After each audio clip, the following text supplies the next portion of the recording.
¿Cómo está la banda?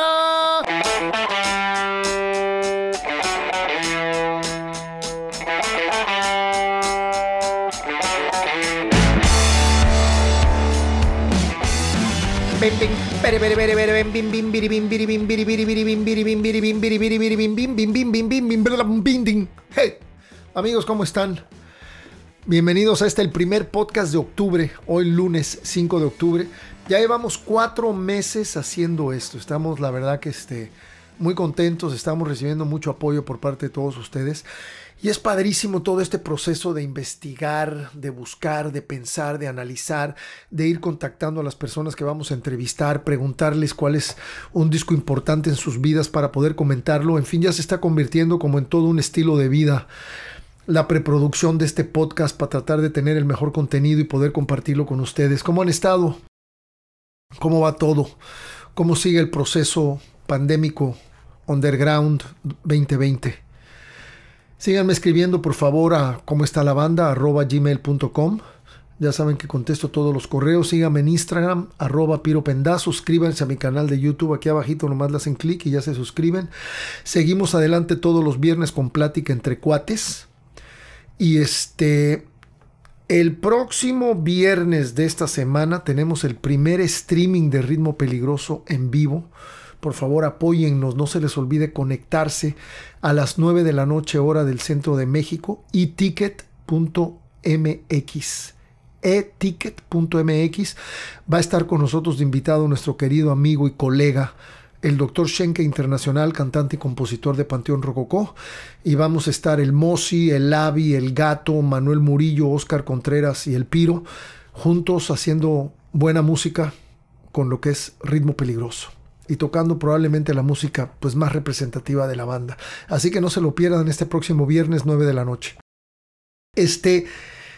Quiero saludar y sobre todo quiero felicitar al hijo de mi querida amiga Angie Sanabria Luna.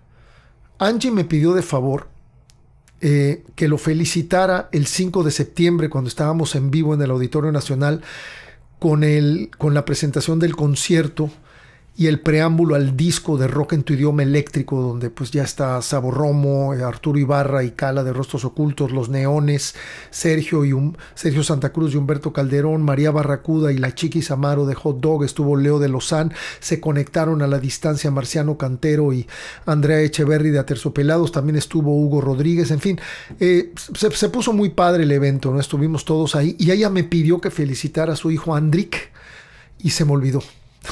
Qué raro. Y no solamente se me olvidó ese día, sino se me olvidó varios podcasts pasados. Pero bueno, nunca es tarde. Y también quiero comentar que Adrián Joyner, el marido de Angie Sanabria, pues se infectó de COVID. Y sí, estuvo de los casos intensos, estuvo internado como 17 días y gracias a Dios salió completamente fresquecito del hospital y ya está completamente integrado a la vida diaria, a su vida de trabajo y todo. Entonces quiero saludar a Angie Sanabria Luna, a su marido Adrián Joyner y Andrick, exactamente a un mes de tu cumpleaños. Espero que hayas tenido un 5 de septiembre increíble, que te la hayas pasado de agasajo con todos tus cuates y todo eso.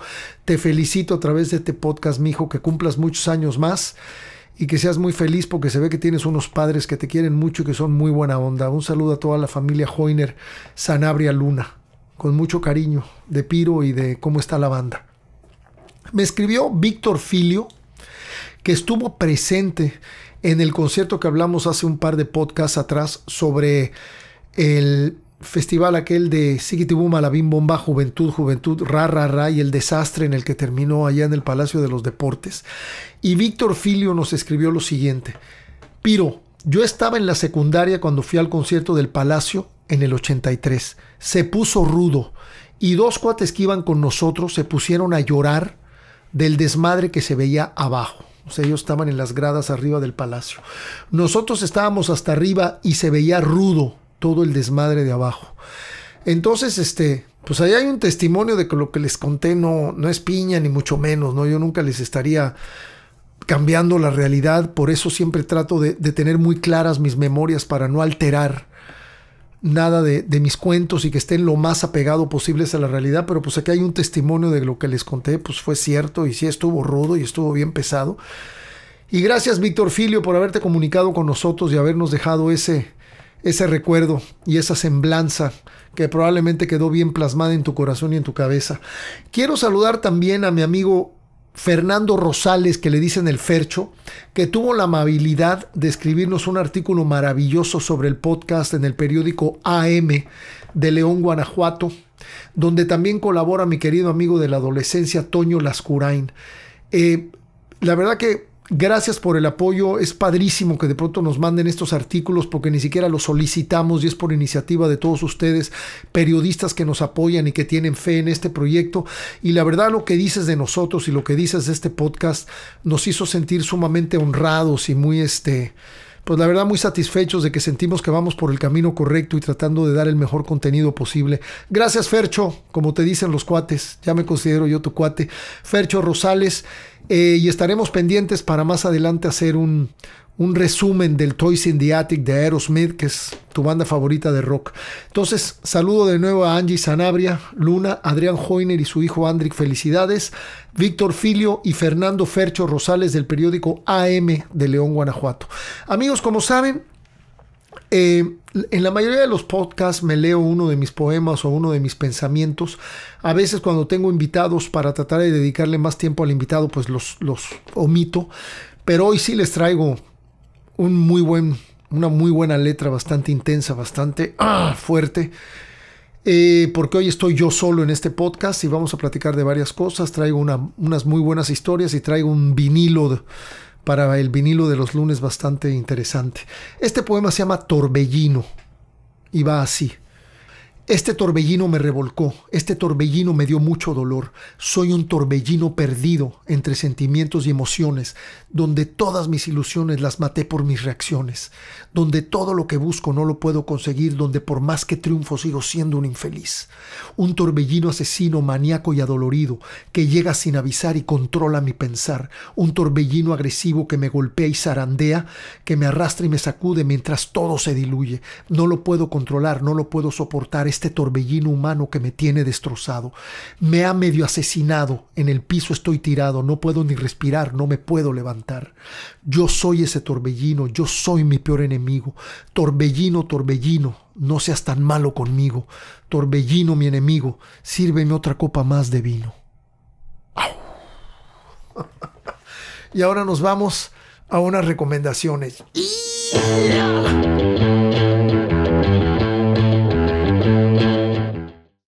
Amigos, hoy voy a hacer por primera vez recomendaciones de otro tipo.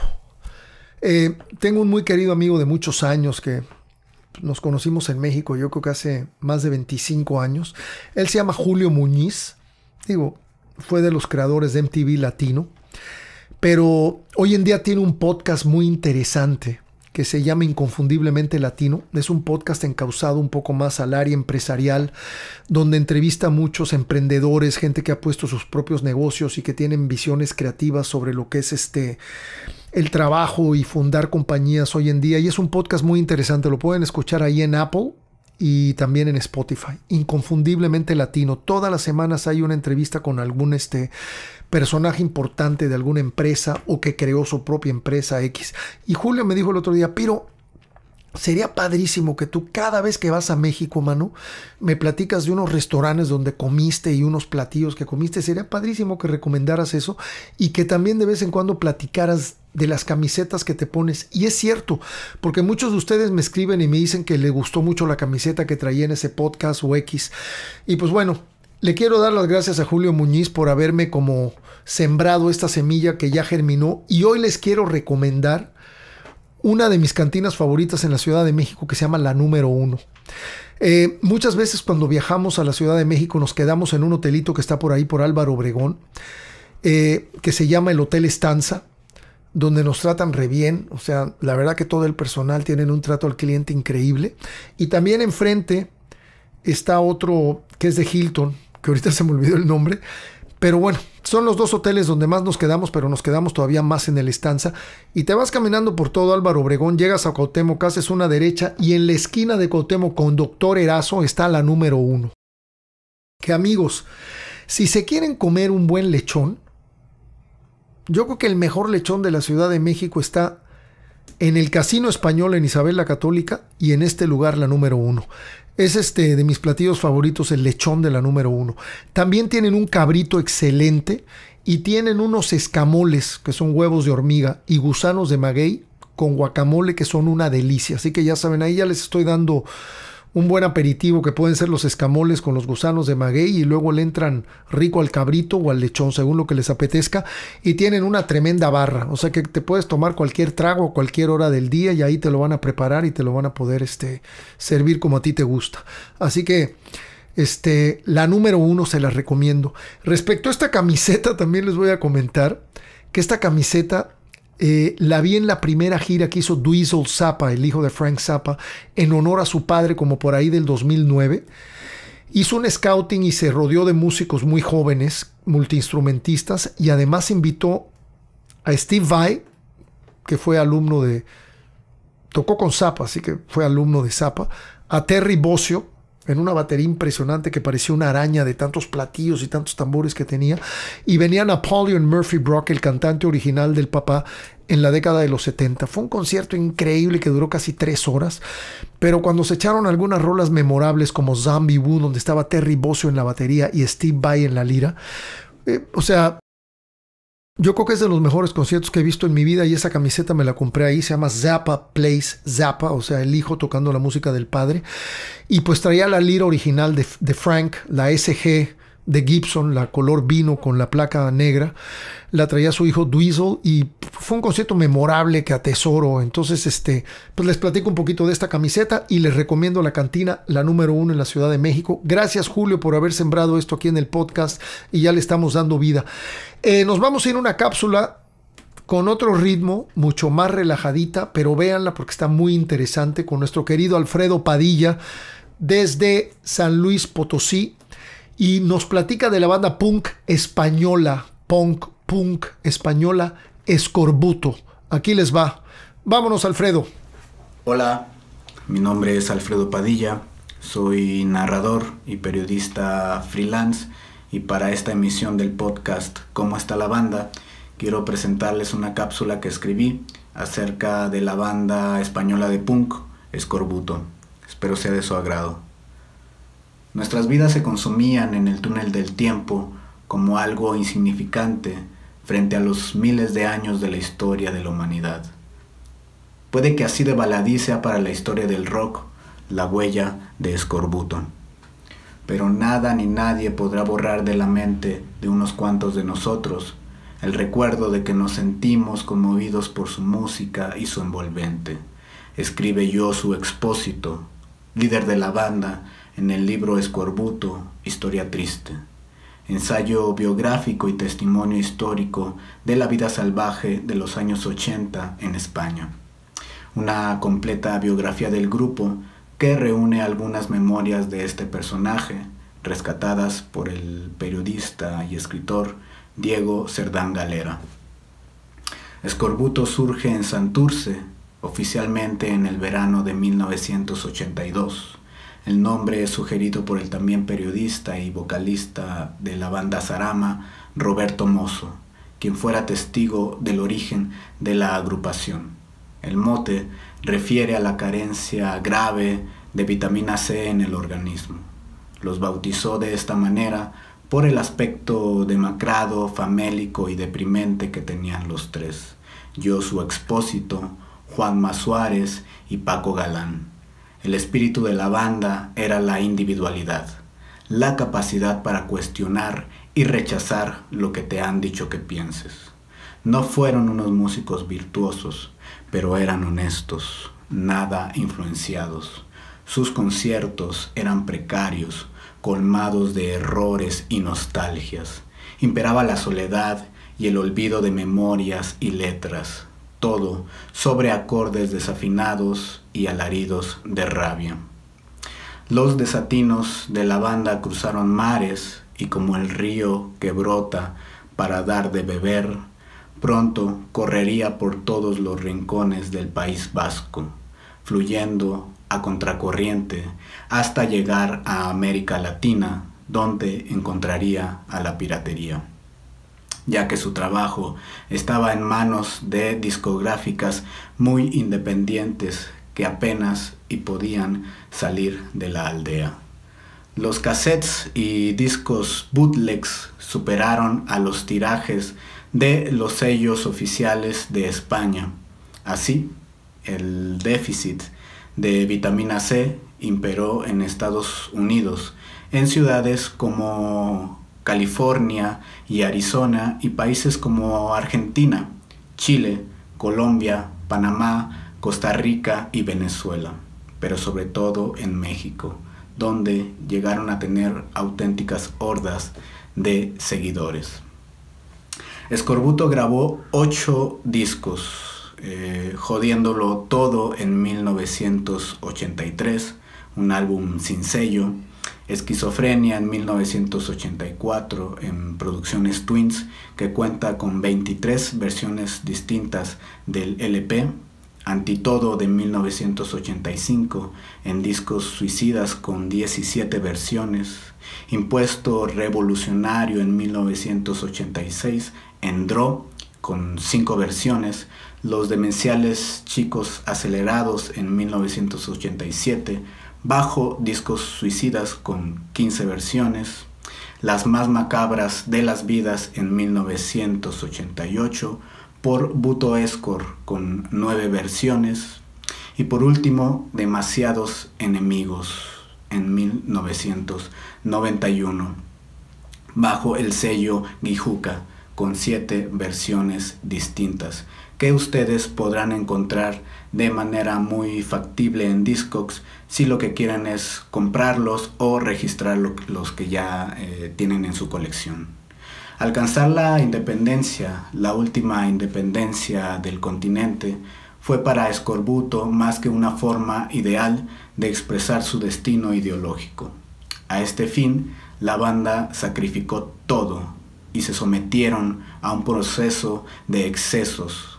Para merecerla, llegaron a exaltar la rebeldía como la forma más pura de autenticidad. En consecuencia, la creación letrística se les presentaba como un adiestramiento en las detenciones, como una necesidad de llegar al fondo de la policía y romperlo todo desde ahí. Escorbuto es un alto poder anticorrectivo, una fidelidad al ser verdadero, una certidumbre de verdad y realización suprema de la negación de autoridad.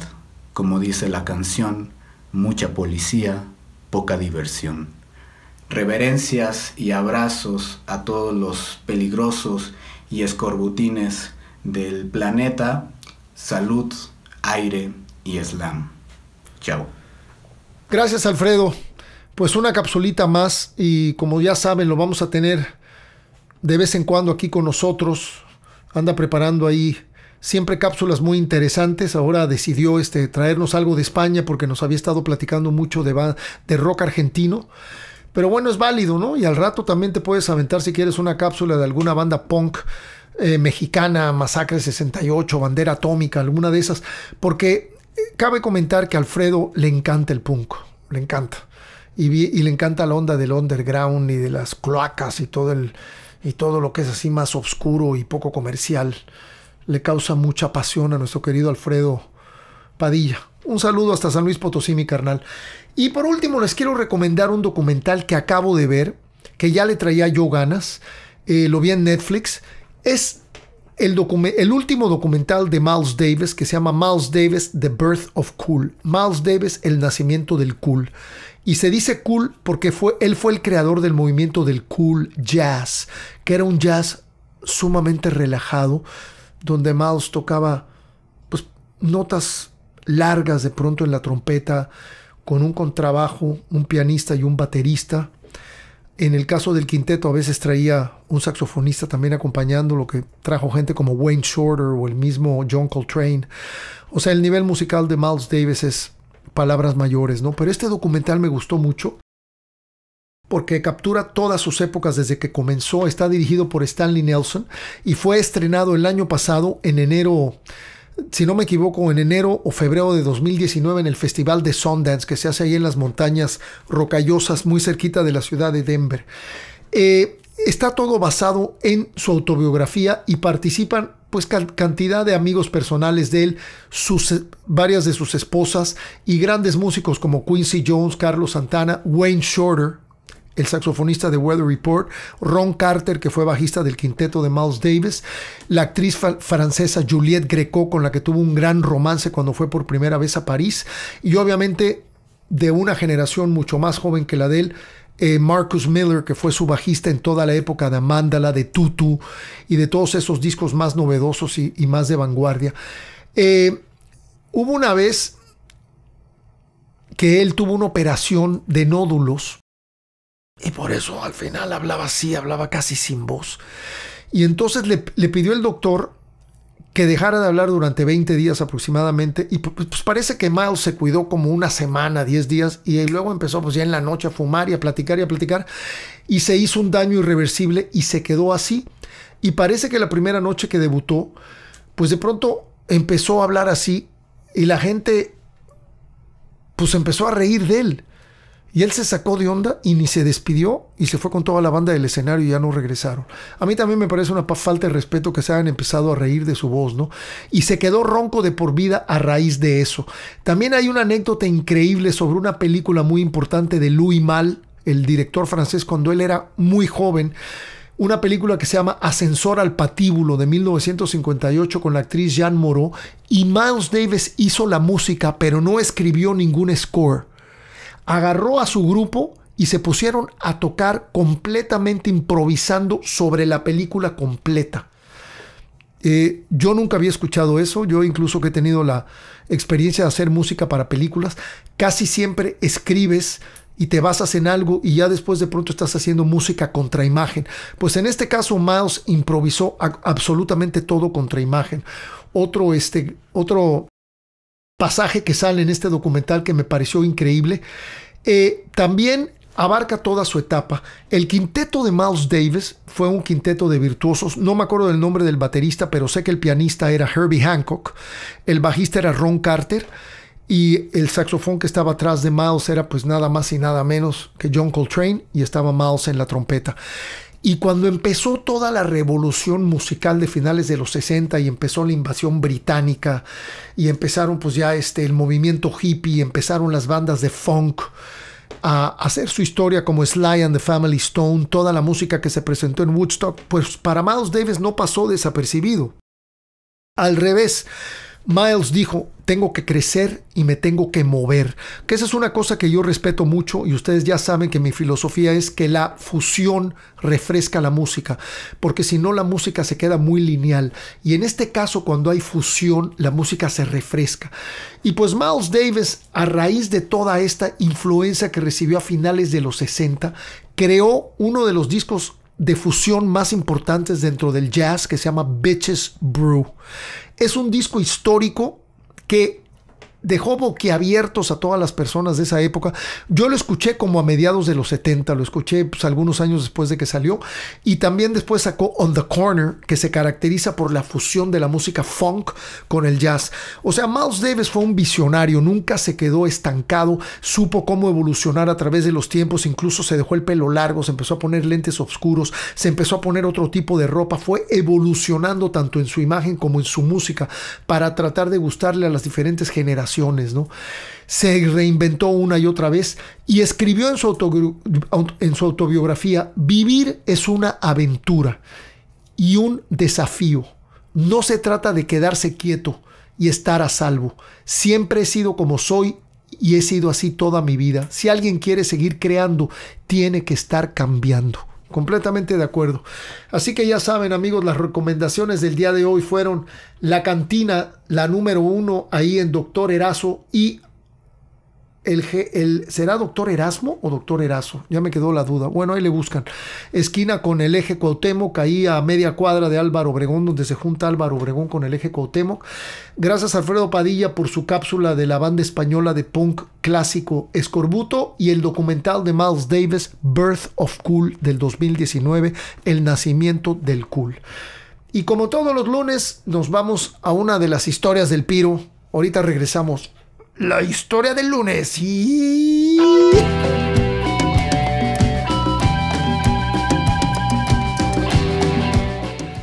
amigos, hoy les traigo una historia bastante variada, porque les voy a platicar de los hoyos funkis de los que más me acuerdo, donde sucedieron cosas interesantes, inesperadas, porque tocamos muchos, pero pocos se quedan en la memoria, sobre todo cuando esto fue finales de los 70, principios de los 80, aunque por ahí seguimos tocando algunos también a finales de los 80.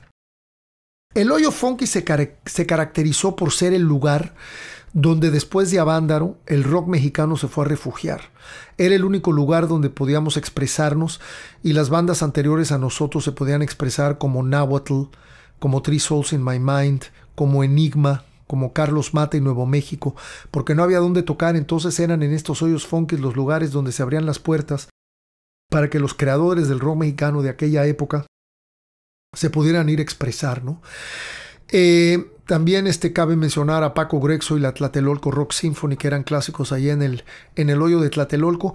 Pero cuando el Dangerous se formó en agosto del 78, lo primero que empezamos a hacer a finales de año, por ahí de octubre, noviembre del 78, fue acercarnos a Paco Grexo. Y la verdad, el Paco Grexo nos abrazó y nos protegió y nos empezó a invitar muchísimo, muchísimo a su hoyo funky en Tlatelolco, que eran dos, porque uno era un salón, que era el Salón Antonio Caso, donde cabían como 3,000 chavos, con un techo medio bajo, muy oscuro, y al final estaba el escenario prácticamente a la ras del piso, a lo mejor con unas tarimas de unos 20 o 30 centímetros de madera, y ahí empezaban a tocar bandas como desde las 2 de la tarde hasta las 8 o 9 de la noche.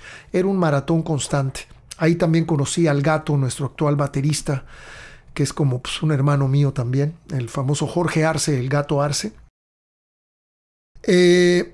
Y era muy curioso porque a veces cuando hacía eventos como especiales rentaba, porque él tenía que ver algo ahí con toda la mesa directiva de Tlatelolco, y rentaba el Teatro Antonio Caso, que era un teatro de madera ya más bonito, con asientos, tipo teatro. Pero bueno, a donde nosotros fuimos mucho fue al Salón Antonio Caso. Ahí tocaba Árbol, que era una banda increíble con Polo Ladrón de Guevara, con nuestro querido Luis Gerardo Márquez, que era un gran saxofonista. Bueno, en fin, Luis Rojas, el gran pianista mexicano que después trabajó muchos años en el estudio Baby O de Los Ángeles. Un saludo a Luis, donde quiera que estés, carnal, que fuiste muy amigo nuestro. Y era una banda como de jazz rock buenísima, y ellos a la vez eran los que acompañaban a Paco Grexo y la Tlatelolco Rock Symphony.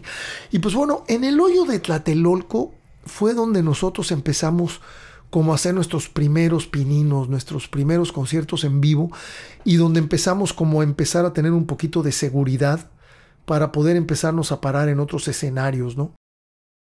Yo me acuerdo que en el primer show que tocamos como 25 minutos yo me quedé afónico, y fue cuando dije, pues yo necesito tener un maestro de canto, porque pues si no en 2 o 3 años me voy a acabar la voz.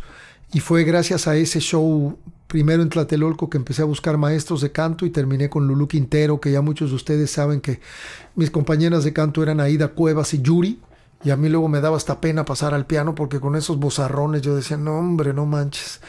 Entonces pues, se puede considerar que en Tlatelolco fue donde el Dangerous Rhythm empezó a crecer. Había otro hoyo funky que se llamaba el Salón Revolución, donde el Pepe Návar, en alguno de sus testimonios, dice que literalmente las paredes sudaban. Pues yo no me acuerdo de eso, pero lo que sí les puedo decir es que en el hoyo Revolución, que estaba muy cerca del Metro Valderas, hacía un calor infernal, mi familia, mi banda querida. Sudábamos de una manera horripilante. A la segunda canción ya estabas bañado en sudor, ¿no? Casi no había ventilación. O sea, si ahí hubieran llegado, la salida de emergencia era la única entrada que había. Entonces, si ahí se hubiera hecho un incendio, pues todo el mundo se hubiera calcinado. todos nos hubiéramos quemado, porque no había ni una fuguita de aire, estaba todo así completamente comprimido, de esos lugares donde entras y puedes agarrar una navaja y está tan espeso el ambiente, tan acá, tan intenso que hasta puedes cortar el aire con una navaja, ¿no? Ese era el famoso Salón Revolución.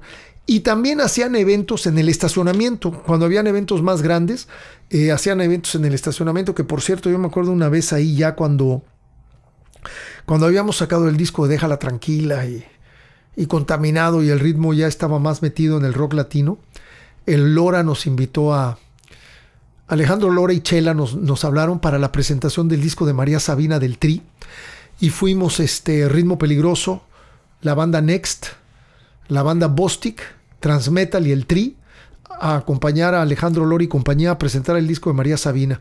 Pues sí, se armaron los desmadres ahí cuando tocó el Ritmo Peligroso, pero bueno, eso se los haré en otra ocasión, esta historia, porque es un poco larga.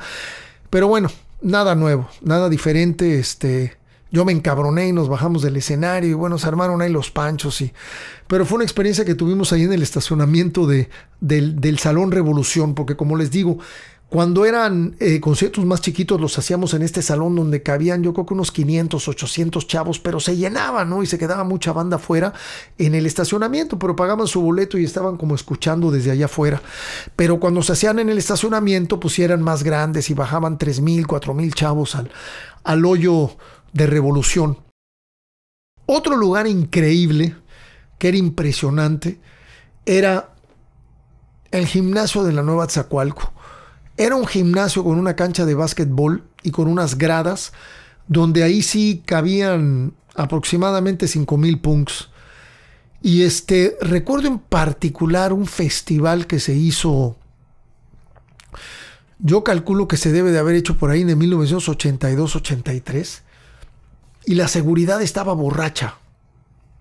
O sea, desde que llegamos, la vibra también estaba muy espesa y había tanta gente que los secres tenían como que llevar el equipo así como con las manos levantadas entre el público. Entonces 2 secres como que agarraban un ampli y lo iban llevando así arriba entre la gente, hasta la gente medio cooperaba y llegaba hasta el escenario, ¿no? Y me acuerdo que los cuates traían unos palos y entonces la gente metía las manos como para tratar de dar portazo, y estos cuates con los palos le pegaban en las manos y en los brazos a la gente para que pues los sacaran y no pudieran dar portazo. Una manera muy fina de, ¿cómo se llama?, de ahuyentar a los chavos para que no dieran portazo. Y además estaba la seguridad, pero bien hasta atrás, ¿no? Esa fue un show muy intenso, y recuerdo mucho la Nueva Atzacoalco porque pues, era mucha gente, ¿no? Y entonces la vibra, mientras más banda hay, pues más espeso se pone el asunto, más intenso es el show, más intensos son los aplausos. Y ahí esto creo que es algo que incluso comenté en el documental de Aquí no pasaba nada de Dangerous Rhythm. Estábamos tocando y de pronto vi un chavo parado hasta arriba de una de las canchas de básquet en el puro aro, y pues ya estaba bastante hasta atrás el chamaco, se había bajado los pantalones, traía sus botas de sardo y traía los pantalones como junto con los calzones como a la altura del tobillo, y traía un moicano y estaba pues pues muy en su mundo, bailando encuerado, enseñando nalga y pues todo, ¿no? Arriba del aro de la cancha de básquet y a una altura pues bastante severa. Estamos hablando de que estaba arriba de una cancha de básquet que era una cancha alta, era una cancha de básquet profesional, no canchitas así para que jueguen los chamaquitos de la colonia, no, era una cancha profesional y estaba parado en el aro, pues exhibiéndolo todo y agarrado así con los ojos cerrados y medio tambaleándose y alucinando y con su moicano. O sea, un retrato increíble. Si hubieran existido celulares o que hubiéramos estado más activos con las cámaras o las camaritas esas de Super 8, hubiera sido genial haberlo capturado. Y yo me acuerdo que yo estaba cantando y lo vi y vi todo el cuadro y me quedé pensando y dije, ahora sí, ya llegó el punk a México. Ahora sí ya somos punks, ahora sí ya hay una banda punk, ahora sí ya hay un verdadero movimiento punk. Y digo, obviamente esto era ya la evolución y el proceso de muchos años, ¿no? Desde 78 que empezó a tocar el Dangerous, luego el Rebel de Punk, Size, y se empezó a gestar todo este movimiento. Otro hoyo que era muy padre, que creo que fue la primera vez que alternamos con el Tri, se llamaba La Colmena. Y andaba, si no me equivoco, era por allá por Atizapán de Zaragoza. Y esa fue una noche muy folclórica, porque fue la primera vez que yo tuve contacto con Alejandro Lora.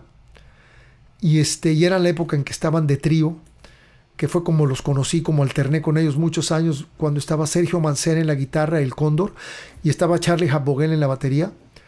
Y yo lo primero que llego y escucho es: a ver, muchachos, ¿qué no están todos ustedes aquí, y que no se han puesto a pensar cómo estarán sus jefes? Ya se reportaron a sus casas, ya dijeron que están aquí escuchando rock and roll y que está todo bien. Y pues me causó mucha gracia, porque eran esa época en que habían unos comerciales que salían, creo que en el Canal 5 o en el Canal 4, o no me acuerdo si en todos los canales de Televicentro o de Televisa, que decían: son las 10 de la noche, ¿sabe ustedes dónde están sus hijos? Una onda así era como que la voz del locutor.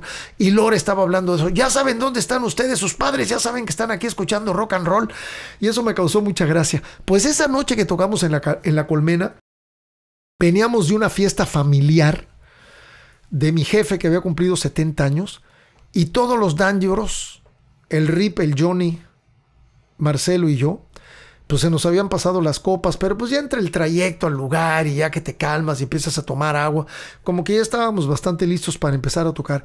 Pero quién sabe qué pasó con el Johnny, mi familia, que de pronto se bloqueó y se le empezaron a olvidar las canciones.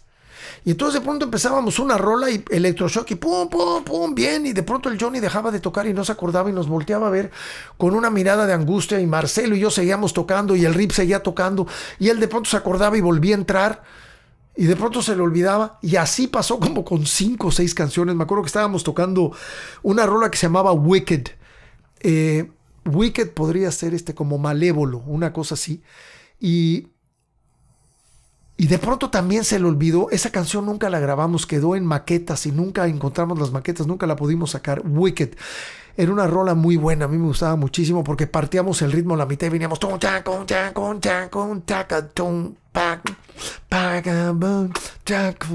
y lo partíamos a la mitad y luego otra vez. Y era una rola que a mí me gustaba mucho, y de pronto también ahí se le olvidó. Vaya, llegó un momento en que de pronto estamos tocando, dejamos de oír el bajo y el Johnny pues ya se fue, brincó del escenario y salió corriendo por la Colmena y se fue a meter a un carro, no sé qué onda, y verdaderamente estaba teniendo un bloqueo de memoria y un problema existencial y estaba sacadísimo de onda, ¿no? Y yo pues ya acabamos de tocar, pues ya sin bajo, como que creo que nos aventamos una rola más o 2 rolas más, ya no me acuerdo bien. Y pues salimos de volada a hablar con él y no, es que no sé qué me pasó, pero estaba bloqueado, de pronto se me olvidaban las canciones. Digo, fue un momento, pues la verdad que muy extraño. Nunca nos había pasado una cosa así, nunca nos volvió a suceder una cosa así. Fue la verdad una cuestión insólita que nunca habíamos vivido, nunca habíamos tenido esa experiencia, y gracias a Dios fue la primera y la única vez que existió un problema de ese tipo en Dangerous Rhythm o en Ritmo Peligroso. Pero pues sí, el Johnny estaba muy sacado de onda, ¿no? Y la verdad nosotros siempre fuimos una banda de no buscar culpables, porque el que esté libre de culpa que tire la primera piedra. Todos cometemos errores y sobre todo cuando se toca en vivo, nadie es perfecto y siempre hay que aceptar a los amigos, a los colegas con sus errores. Claro, que si ya hay una persona que por estar intoxicada o por cuestiones de sustancias y eso ya empieza a cometer errores muy seguidos, creo que la banda se debe de replantear si quiere seguir con este elemento, porque entonces eso ya también puede estancar un poco el futuro de la banda, ¿no? Pero en este caso sucedió solamente esa vez. Y un saludo a mi querido Johnny, que yo sé que nos ves de vez en cuando aquí en el podcast, carnal. Sabes que te queremos mucho. Él es padrino de mi hijo Juan Pablo y yo soy padrino de su hijo Paco, el mayor, y somos hermanos y nos queremos mucho. Y otro hoyo funky que recuerdo muy bien era el Salón Veracruz. Ese creo que también estaba por ahí, por el Estado de México, también por Atizapán de Zaragoza. Y fue muy curioso, porque la vez que nos contrataron a Kenny los Eléctricos y al Dangerous Rhythm, pero nos pidieron que tocáramos 3 veces. O sea, en vez de salir y hacer un concierto de 1 hora y media, nos pidieron que cada banda saliera, hiciera un bloque de 40 minutos, luego salía la otra, y luego salía la otra, y luego la otra. No me acuerdo si había un tercer grupo. Me acuerdo muy bien de Kenny y me acuerdo muy bien de Dangerous Redo. Pero la cuestión es que teníamos que salir y tocar 45 minutos. Luego salía Kenny, tocaba 45, luego regresábamos nosotros y así. Entonces eran 3 tandas de 45 minutos. Yo no sé qué pasó, que de pronto empezó a circular la charanda. La charanda es un aguardiente de caña que es clásico del estado de Michoacán y pues que es bastante fuerte. Pues son aguardientes así como el tequila, como el bacanora, como el sotol de Chihuahua, el bacanora de ¿cómo se llama? De Sonora. Y son estas aguas ardientes, pues igual como el tequila, ¿no? De allá de Guadalajara, de Jalisco. Y el mezcal de Oaxaca. Y pues son bebidas fuertes, ¿no? Y empezamos a tomar charanda como después de la primera tanda, ¿no? No, hombre. Pues en la tercera tanda, ya cuando Ritmo cerraba, cuando ya era nuestra última tanda, yo me di cuenta que el techo estaba como en construcción y habían unas vigas de metal que estaban muy pegadas al techo, que iban a lo largo de todo el salón Veracruz, iban a lo largo de todo el techo, y pues yo me colgué de pronto de las vigas y empecé a colgarme como chango arriba de las vigas y tenía a toda la banda abajo de mí, tipo lo que ha hecho el Eddie Vedder de Pearl Jam, pero 10 o 15 años antes de que lo hiciera el Eddie Vedder, y andaba yo colgado de las vigas y colgando y zarandeándome arriba de toda la gente. Vaya, si me dejo caer, pues igual me cargan o a lo mejor se abren y me doy un tremendo mega madrazo y me rompo el cuello o la columna, pero me colgaba por la viga y me regresaba al escenario como si fuera un chango, ¿no? Y me acuerdo que ya después del show me chequé las manos y tenía todos los nudillos ensangrentados porque las vigas estaban muy pegadas al techo. Entonces cada vez que yo me agarraba y me colgaba, pues me rozaban los nudillos con el techo del lugar, ¿no? Pero fue increíble porque además cada vez que me colgaba la banda, ¡ah!, gritaba. Entonces pues yo quería más de eso, ¿no? Y de pronto venía un requinto y aprovechaba yo para colgarme, y mientras la banda terminaba el requinto y se quedaban ahí en el puente esperando a que yo regresara a cantar y yo regresaba. Bueno, me debo de haber colgado 3 o 4 veces y haber salido arriba del público y regresar. Y eso fue lo que hizo la charanda esa noche por el buen Piro, por un servidor. Y terminamos la tanda. Y pues ya, estuvo padrísimo. Me acuerdo de ese show de una manera muy especial en el Salón Veracruz, allá por Atizapán de Zaragoza, en el Estado de México.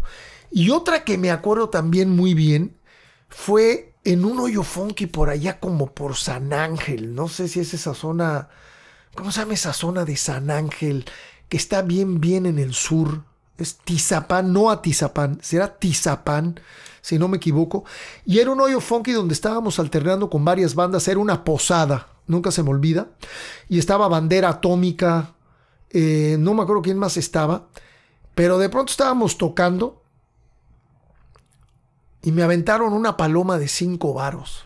¿Ya se acuerdan ustedes de las palomas de 5 varos? Que eran esos triángulos así, que era un palomón de este tamaño. Y pues la neta me tronó. Yo calculo que como unos 60 centímetros de mi cabeza, ¿no? Entonces sí me alcancé como a sentir un poquito la pólvora. Y lo primero que hice fue como desmayarme, como si me hubieran metido un balazo. Y el gato creyó, como el gato nada más oyó la explosión, el pobre gato creyó que sí me había tronado la paloma en la cara y que me había pasado algo, y ha brincado la batería. Desde atrás de los toms brincó la bataca, porque el gato siempre ha sido muy ágil, hacía mucha natación, y brincó la batería y nomás volteo yo cagado de la risa, y el gato así angustiadísimo viéndome, como preocupadísimo por mí, pensando que me había llevado pifas, ¿no? Que me había tronado la paloma en la cara, y pues yo nomás me había tirado al piso como si me hubieran metido un balazo allá haciéndola de jamón, metiéndole un poquito de actuación al asunto, y pues me desmayé y me tiré al piso así de volada como si me hubieran metido un balazo y no pasó nada, ¿no? Y nomás me paré y dije, por favor, al que aventó la paloma, coopérate con las curitas y con el alcohol, gandalla. Y pues sí, la verdad que son gestos muy gandallas, ¿no? Aventarle una paloma o aventarle hielos o monedas a una banda, pues no me parece muy buena onda, pero pues nosotros crecimos con ese tipo de situaciones que pues ya quedaron atrás. Ya hoy en día la banda rock and rollera en México está un poco más civilizada, aunque este tipo de cosas suelen seguir sucediendo en algunos lugares. Y pues bueno, esto más o menos fue un recorrido, amigos, por los hoyos funky de la Ciudad de México y del Estado de México, que hablé de Tlatelolco, del Salón Revolución, del gimnasio de la Nueva Tzacualco, del Salón Veracruz, de la Colmena y de este salón en Tizapán, por allá por San Ángel, donde pues ya más o menos les platiqué de diferentes incidentes que tuvimos a lo largo de pues aproximadamente 1978 y 1985, aunque cuando fuimos con el Tri a tocar en la presentación del disco de María Sabina ya era 1988. En fin, siempre como que permaneció un pie en los hoyos funky, ¿no? Porque esas tocadas seguían siendo importantes y nosotros nunca nos consideramos una banda elitista, siempre fuimos una banda que considerábamos que había que tocar para todo público, así que íbamos a tocar a donde fuera, siempre y cuando las condiciones de producción fueran mejores, ¿no? Porque ya habíamos pasado una etapa pues bastante difícil, donde a veces tocábamos sin monitores y pues era muy difícil como cantante cantar sin monitores, y entonces ya por ahí de 1982-83 empezamos a exigir un poquito mejores condiciones de producción y ya los segundos 5 años de la década de los 80 fueron mejores. Y ahora, mis amigos, como todos los lunes, nos vamos al vinilo del lunes. ¡Ah!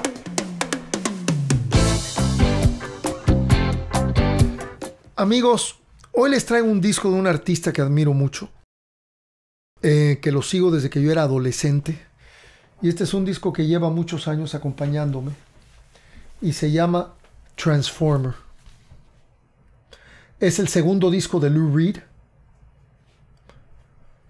Aquí está la foto de él, famosísima en la época del glam rock, cuando se maquillaba y se pintaba las uñas de negro. Y aquí atrás están las fotos de, ahorita les digo de quién, de una mujer y de un hombre. Este disco es el segundo álbum de estudio de Lou Reed, es de 1972, lanzado en noviembre del 72 por la marca RCA Records, considerado como una de las obras que más influenció el género de glam rock. Les voy a contar una cosa. Había una banda neoyorquina que se llamaba los New York Dolls, que se vestían de mujer, que fue una banda de vanguardia tremenda, que de hecho le cambió el camino a David Bowie. Cuando David Bowie pasó unos meses en Nueva York y vio a la banda anterior de Lou Reed, antes de que Lou Reed se dedicara a ser solista, Lou Reed tenía una banda que se llamaba The Velvet Underground, con John Cale, con Sterling Morrison, con Nico, una cantante alemana que colaboró en el famoso disco del Plátano, diseñado por Andy Warhol, y ellos eran protégés de Andy Warhol, el artista pop de Nueva York, que los ayudó mucho y les hizo la portada de ese disco.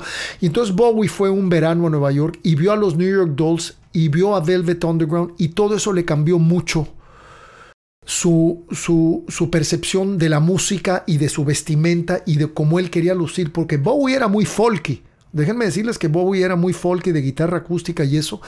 Y esos viajes a Nueva York le cambiaron mucho su visión. Pero bueno, volviendo a este disco fue producido por David Bowie y por Mick Ronson, el guitarrista de David Bowie en aquella época, y grabado por el famoso Ken Scott, que es una persona a la que nos referimos mucho en este podcast. De hecho, fue el productor y el ingeniero del disco del podcast pasado que hice yo solo, el Crime of the Century de Supertramp.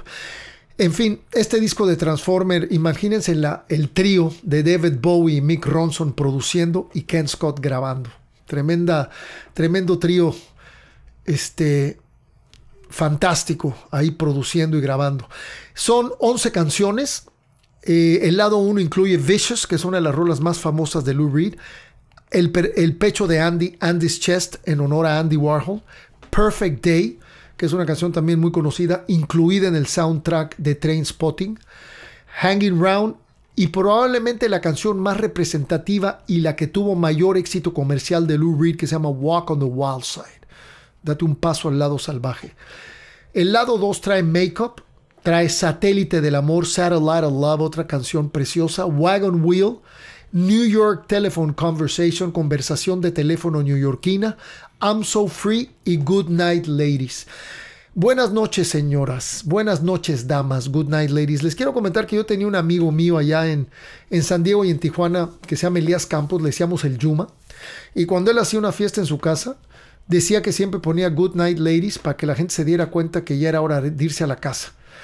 No, entonces era una rola así como bien para atrás, así con una tuba, con su bajo, su lira, pero bien, bien, bien relajada, así como para tomarte un par de whiskies y quedarte dormido. Y él ponía Good Night Ladies para que la gente se diera cuenta, ya acabó la fiesta, así que ya cada quien para su casa. El personal incluye a Lou Reed en voz principal y guitarra rítmica, Mick Ronson en requinto, piano y arreglo de cuerdas. Y quisiera comentarles que Ken Scott en su libro menciona que Mick Ronson fue una pieza clave en todos los arreglos de los primeros discos de Bowie, como Honky Dory, como Ziggy Stardust, como Aladdin Sane y como Pin-Ups. Parece que la mano arreglista de Mick Ronson era tremenda y tenía mucha oreja para arreglos de cuerdas, para arreglos de varias guitarras, para arreglos entre teclados y guitarras.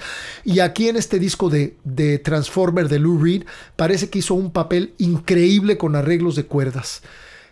También está Herbie Flowers, que ahorita les voy a contar una anécdota de él, que toca bajo, contrabajo y además toca la tuba. Curioso, ¿eh? Toca la tuba también en Good Night Ladies y Make Up. Y el baterista de este disco es John Hasley. Este álbum es el segundo disco en la carrera de Lou Reed. Y resulta que el primer disco de Lou Reed, que a mí en lo personal también me gusta mucho, que sale como un huevo, así sale un pollito afuera, como en las calles de Nueva York, que es como una animación. Ese disco a mí me gusta mucho, pero no tuvo ningún éxito comercial. Sin embargo, como Bowie era fan del Velvet Underground y también Mick Ronson, ya le habían echado el ojo y se acercaron a él para producirles este disco. Es importante comentarles que dos canciones muy importantes, que eran White Light, White Heat y I'm Waiting for the Man de Velvet Underground, Bowie las grabó y las incluyó en algunos de sus conciertos en vivo. Incluso el disco de Pin-Ups, que es el que sigue después de Aladdin Sane de David Bowie, que es un disco de covers. Él quiso incluir White Light, White Heat del Velvet Underground, pero por alguna situación no la pudo incluir. Él usó su propia fama, el Bowie utilizó su propia fama para promover este disco de Lou Reed, porque ya cuando este disco salió, Bowie ya era un personaje sumamente famoso y aprovechó su fama para promover el Transformer.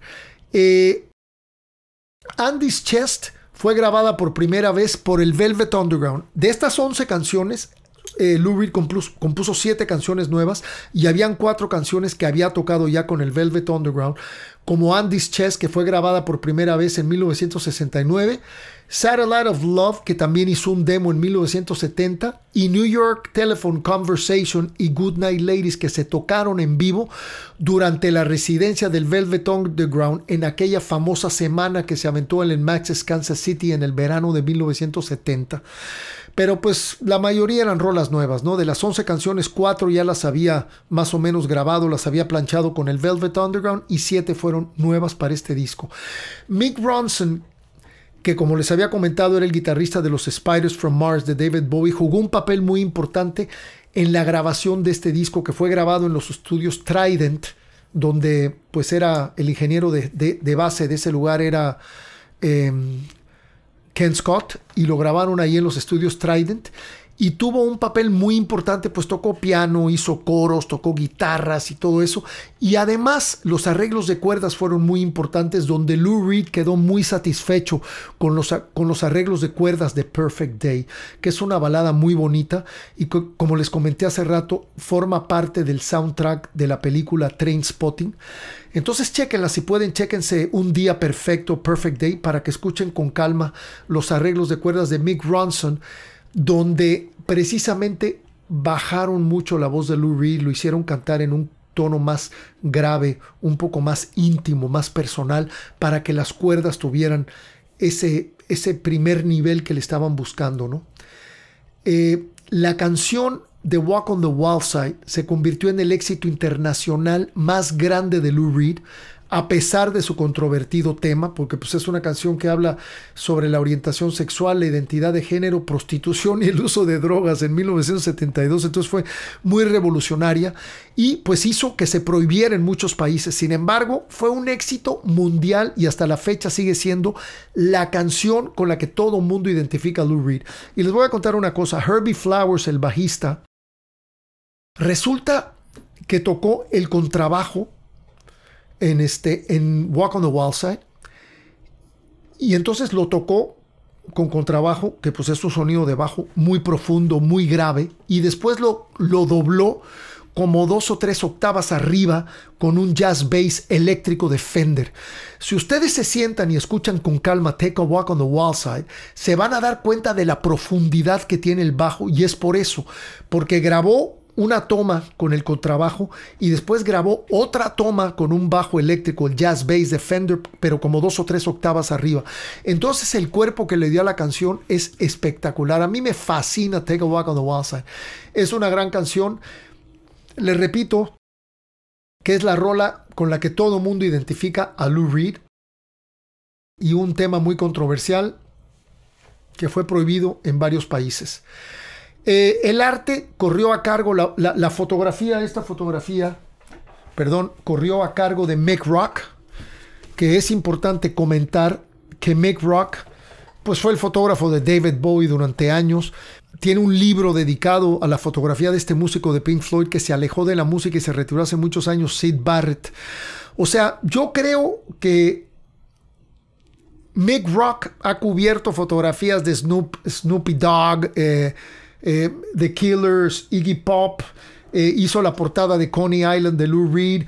O sea, ha hecho miles y miles y miles de portadas y ha cubierto estudios de cualquier cantidad de artistas. Fue el director del video de Life on Mars de David Bowie.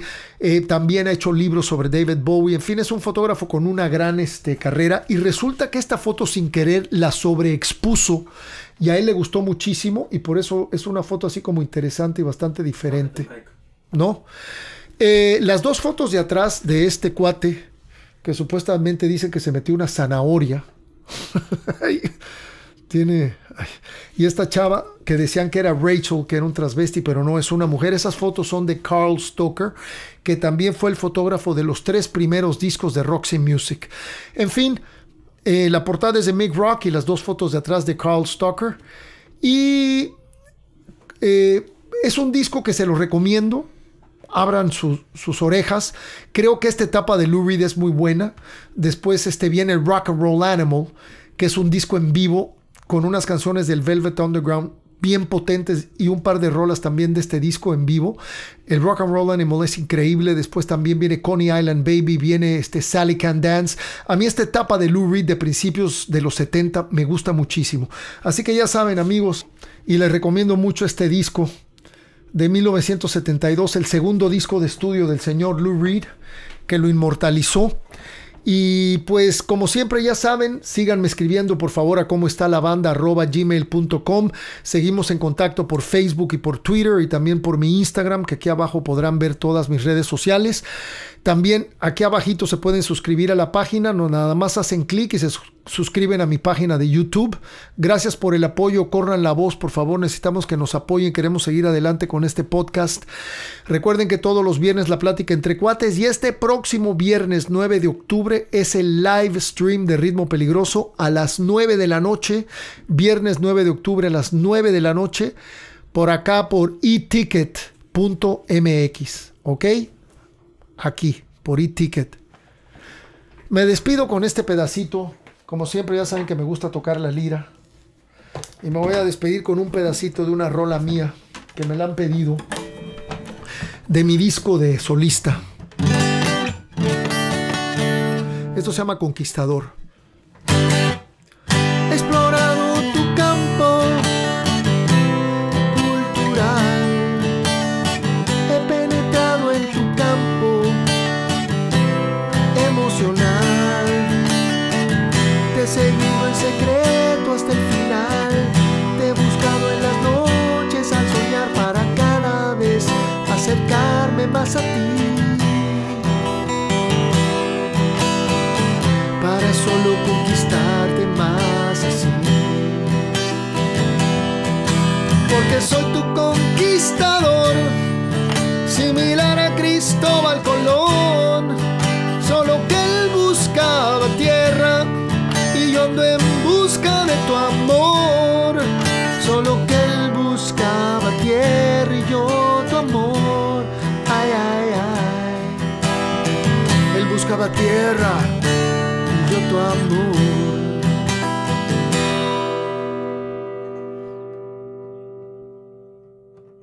¿Y cómo está la banda?